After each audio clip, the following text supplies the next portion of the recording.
Baik, terima kasih. Selamat malam. Perkenalkan, nama saya Darmayuti Febrianto.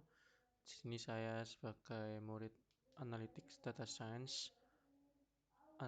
Data Science dari batch 14. Di sini saya akan mempresentasikan mengenai final project saya, yaitu terkait data wrangling project with Olis e-commerce analytics ADA datasets. Untuk yang pertama ini introduction. Di dunia bisnis ini data ini merupakan aset yang sangat berharga gitu. Jadi data ini juga bisa digunakan untuk memahami behavior dari suatu customer dan juga bisa dianalisis dari behaviornya itu jadi keputusan yang strategis untuk meningkatkan kinerja bisnis. Nah, salah satu caranya itu menggunakan EDA atau Exploratory Data Analysis. Nah, EDA ini biasanya menyangkut identifikasi identifikasi missing value, duplicated value, dan lain sebagainya. Dan juga biasanya kita memvisualisasikan data dan menampilkan baik statistik deskriptifnya ataupun inferensinya. Lalu dari dataset yang kita gunakan yaitu OLIS database itu kita dapat memunculkan yaitu objective goals, yaitu yang pertama menentukan 10 stage dengan revenue terbesar. Lalu kedua, mengetahui bagaimana tren revenue 10 stage tersebut. Yang ketiga, mengetahui tren sales. Yang keempat, mengetahui korelasi jumlah produk yang terjual terhadap jumlah pesanan dari top 10-nya tadi. Lalu ini yang kelima, mengetahui korelasi jumlah produk yang terjual terhadap jumlah pesanan dari all stage. Dan yang keenam, ini menentukan 5 kategori produk apa saja penghasil revenue teratas di top 10 negara tersebut gitu. Lalu ini terkait dataset explanation. Ini merupakan dataset dari situs atau dari e-commerce Brazil yaitu Olis. Nah, Olis ini merupakan usaha kecil dari Brazil yaitu kayak e-commerce gitu. Jadi Olis Store dan bisa mengirimkannya langsung kepada pelanggan gitu. Ya, menggunakan mitra logistik Olis. Lalu kita perlu memahami yaitu data skema dari database-nya itu sendiri. Nah, data ini nih dibagi menjadi beberapa set data untuk pemahaman dan pengorganisasian yang lebih baik. Nah, skema ini biasanya digunakan sebagai panduan ketika mau menjelajah atau menganalisis dataset yang tersedia. Jadi ini ada tabelnya itu ada order review, ada order payment, order dataset, dan lain-lain sebagainya. Menyesuaikan dari jenis-jenisnya, pengkategorian gitu. Jadi selanjutnya ini kita perlu mengakses data dan eh, memunculkan overview datanya. Nah, ini kita menggunakan SQLite untuk mengakses database-nya, lalu Pandas, NumPy, dan lain sebagainya. Pada umumnya di apa? Package pada umumnya di EDA gitu. Terus lalu ini ada function untuk memproses datanya biar bisa diakses gitu. Nah, setelah tahap tersebut, semua tabel itu terdapat dalam database dan bisa diakses dan ditampilkan gitu. Terus kita bisa mengubahnya ke file CSV untuk memudahkan data wrangling menggunakan source code ini. Nah, setelah dilakukan kategori, kita lanjut ke data frame-nya, mengubah ke CSV-nya. Selanjutnya data wrangling. Nah, data wrangling ini menyesuaikan dari objective goals-nya. Yang pertama ini menentukan 10 stage-nya tadi. Ini kita memakai tabel yang all list order customers data state, all list order dataset, dan all list order payment datasets. Yang kedua sama customer, table order, dan table payment. Nah, untuk yang ketiga ini menggunakan table order dan table orders. Itu, order customer ya. Yang keempat ini memerlukan tabel order customer, tabel order, dan tabel products. Yang kelima ini tabel order customer, tabel order dan tabel products, dan yang keenam tabel order customer, terus tabel order payment, order item, products, and product category name-nya gitu. Selanjutnya dari objektif 1 hingga 6 ini hanya data dengan status pesanan delivered yang di dalam dataset list ordernya yang akan dipertimbangkan untuk dianalisa begitu. Jadi hal ini dilakukan dengan maksud bahwa data pendapatan atau penjualan mencakup produk yang sudah terjual saja dan berhasil dikirimkan ke customer. Nah, jadi data itu tersebut bisa dianggap valid. Nah, saat menggabungkan dua tabel seperti list order customer dataset dan list order, diperlukan kolom kunci. Nah, key-nya ini terdapat di customer ID seperti itu.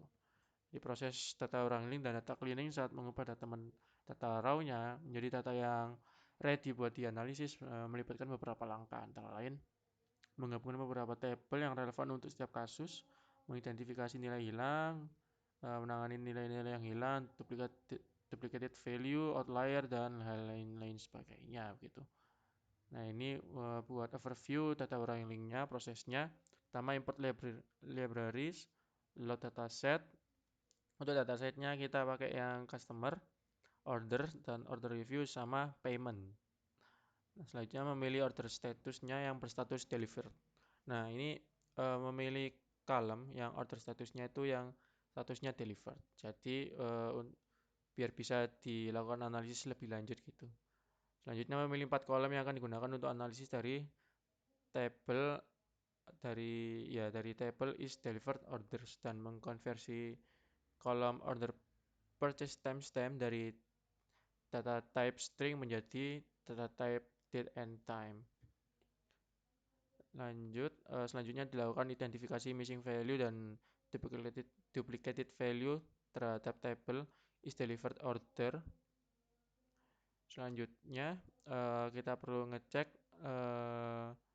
apakah data type-nya sudah berubah atau belum dengan customer.info, karena kolom customer ID pada data frame customer tidak sesuai ya dengan data frame yang lainnya, dan ini nanti bisa menyulitkan ketika di merge dengan data table yang lainnya, maka kita perlu merename namanya agar bisa kita merge dengan data frame yang lainnya gitu. Jadi dari customers sama dengan customers rename, dari yang customers ID yang pakai S diubah menjadi customer ID saja. Lalu dicek sudah berubah, lalu kita mengidentifikasi inconsistent value-nya dari customer state. Ada apa saja dalam customer state itu value-nya.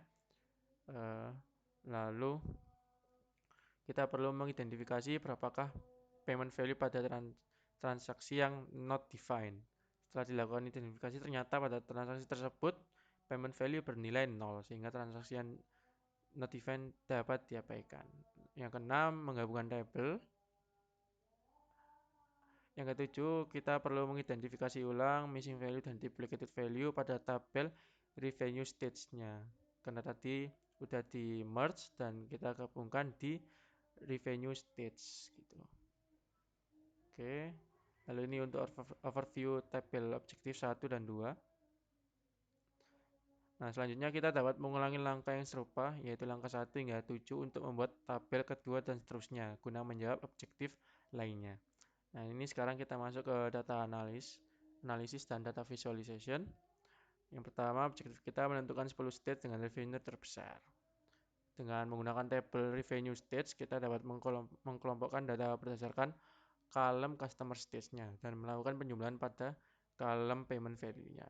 Selanjutnya, dilakukan proses pengurutan data dari yang tertinggi dan disesuaikan dengan nama kolom menjadi revenue untuk jumlah payment value-nya. Jadi pakai seperti sales code ini, kita perlu menggroup by customer state dan menjumlahkan payment value. Terus lalu kita sortir summary-nya berdasarkan revenue tertinggi dengan urutan descending atau menurun. Karena objektif kita memerlukan data yang masuk ke dalam 10 besar, maka kita perlu mendefinisikan negara mana yang berada di 10 terbesar dalam kolom revenue to state-nya tadi. Top 10 state, nah, ini pakai head 10. Lalu ini sebuah function buat menghitung persentase dari top 10 revenue. Nah, ini proporsinya, proporsi revenue-nya terhadap eh, total revenue-nya itu yang 10 state ini berkontribusi 87,36%. Lalu udah, selanjutnya kita perlu membuat visualisasi dari 10 negara tersebut. Paling tinggi ada Sao Paulo, disusul dengan Rio de Janeiro, hingga yang ke-10 Espirito Santo atau ES. Nah, hasil jumlah revenue dari 10 state tersebut sebesar 13,474 juta dolar. Sedangkan total revenue dari semua stage-nya sebesar 15,42 juta. Nah, proporsi dari revenue 10 stage ini terhadap total revenue adalah 87,36%. Seperti yang kita dapatkan tadi dari dev function-nya tadi. Lalu yang kedua, objektif yang kedua yaitu mengetahui bagaimana trennya dari 10 stage tersebut, tren revenue. Nah, untuk tren dari ke-10 stage tersebut, revenue-nya dari Januari hingga Juli 2014 mengalami kenaikan karena trennya ini jika ditarik garis mengalami kenaikan. Secara keseluruhan memang pada tahun 2017 ke-10 negara tersebut menunjukkan peningkatan pendapatan setiap bulannya dengan puncak pendapatan terjadi pada bulan November 2017. Nah, ini diperlukan investigasi lah lebih lanjut untuk menentukan apakah peningkatan pendapatan pada bulan November itu terkait dengan Black Friday 24 November 2017 atau memang umumnya atau e-commerce memberikan promo atau diskon seperti itu. Lalu pada akhir periode hanya Sao Paulo yang mengalami peningkatan. Lalu yang ketiga ini objektif goals-nya yang ketiga mengetahui trend sales yaitu jumlah order dari 10 stage tersebut. Lanjut. Setelah mendev function, lalu kita menampilkan monthly ordernya dari stage DF. Lalu kita perlu membuat visualisasi dari trend sales-nya. Bisa kita lihat dari ke-10 negara. Dari ke-10 negara, SP mengalami tren yang naik. Sedangkan jika kita lihat dengan kasat mata, trends dari order GO itu pada Juli 2018 dan juga order trends BA pada Juli 2018 mengalami penurunan. Selanjutnya untuk objektif goals yang keempat yaitu mengetahui korelasi jumlah produk yang terjual terhadap jumlah pesanan dari top 10 stage-nya. Karena kita ketahui bahwa revenue itu merupakan hasil dari perkalian antara jumlah unit produk yang terjual dan harga di setiap produknya. Jumlah unit produk yang terjual memiliki korelasi dengan jumlah pesanan. Jika kita tinjau grafiknya, semakin besar jumlah produk, maka semakin besar pula jumlah pesanan. Dan korelasi ini merupakan korelasi yang positif. Karena apa? Karena grafiknya memiliki gradien positif atau miringnya itu ke kanan gitu. Dan juga kita bisa lihat korelasinya itu 0,9943 atau 99,43% jika dipersenkan. Nah, untuk meningkatkan pendapatan di e-commerce dapat dilakukan secara tidak langsung melalui peningkatan jumlah pesanan di ke-10 negara tersebut. Peningkatan jumlah pesanan dapat dicapai dengan menambah jumlah pelanggan baru dan juga meningkatkan jumlah pesanan dari pelanggan yang sudah aktif. Yang kelima sama, itu tadi terhadap 10 stage yang ditinjau, sedangkan ini all stage yang ditinjau. Kurang lebih sama, berdasarkan plot korelasi di atas memiliki kesamaan dengan objektif yang keempat, karena sama-sama membandingkan korelasi antara jumlah produk terhadap jumlah pesanan dan pada objektif 5 ini seluruh stage ditinjau dalam analisisnya. Oleh karena itu dapat dikatakan dengan besarnya jumlah pesanan dan jumlah produk juga akan meningkatkan pendapatan revenue, karena pada dasarnya pendapatan Pendapatan revenue merupakan hasil dari perkalian antara unit produk dan harga setiap produknya. Nah, untuk meningkatkan pendapatan atau revenue dari Olis e-commerce, beberapa strategi dapat dipertimbangkan gitu. Yang pertama, akuisisi pelanggan baru, bisa meningkatkan upaya pemasaran, marketing, dan menyusun marketing campaign-nya bagaimana. Lalu kita bisa fokus pada strategi pemasaran online, yaitu pengoptimalan situs web dan penggunaan media sosial yang efisien bisa dicapai oleh audiens yang lebih luas. Yang kedua, peningkatan retensi pelanggan, yaitu mengembangkan program loyalitas, lalu menawarkan insentif kepada pelanggan, lalu kita perlu meninjau dan memperbarui pengalaman pelanggan gitu. User experience-nya kita perbarui atau kita update. Yang ketiga, peningkatan jumlah pesanan dari pelanggan aktif. Ya, ini kita bisa menganalisis trennya, tren pembelian, lalu menawarkan produk tambahan atau bundle gitu. Bundle dari produk yang bisa disediakan oleh Olis e-commerce gitu. Sesuai keinginan preferensi customer yang ada. Lalu yang melakukan promosi khusus, pemberian diskon tentunya untuk mendorong nilai jual dan niat pembeli dari customer gitu. Jadi yang keempat, optimasi proses pembelian.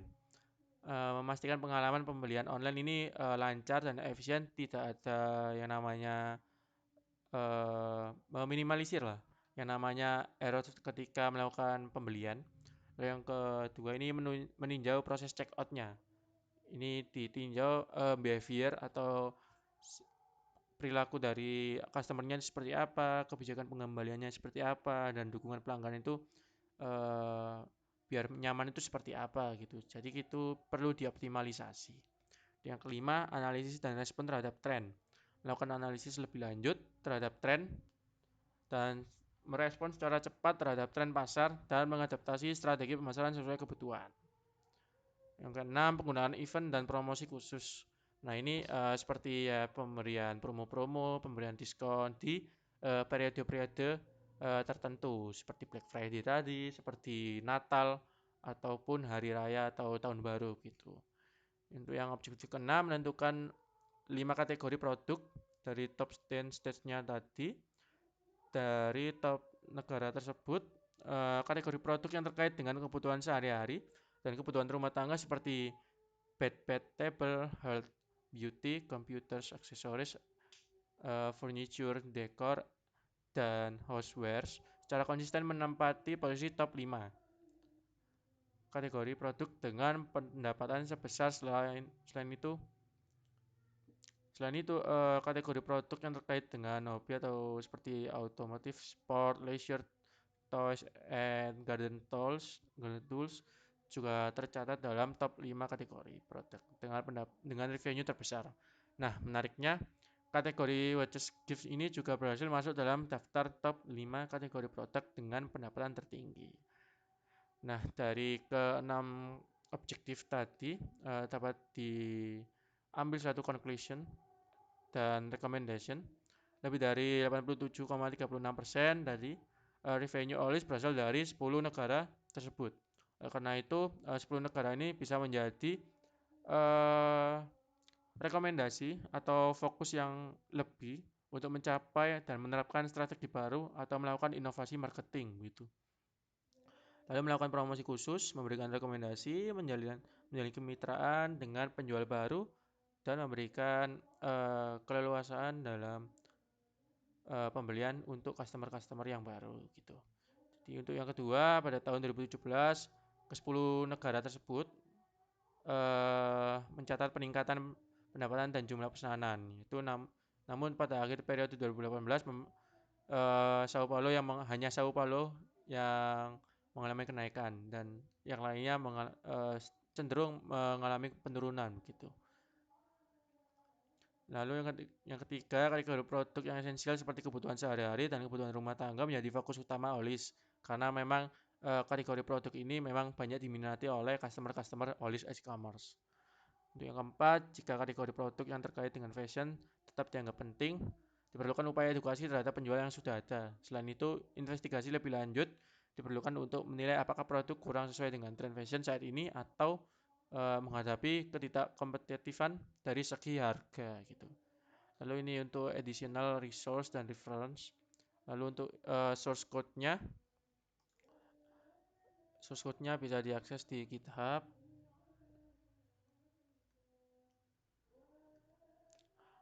Bisa diakses di GitHub.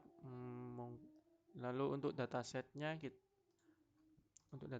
sudah ditaruh di Drive.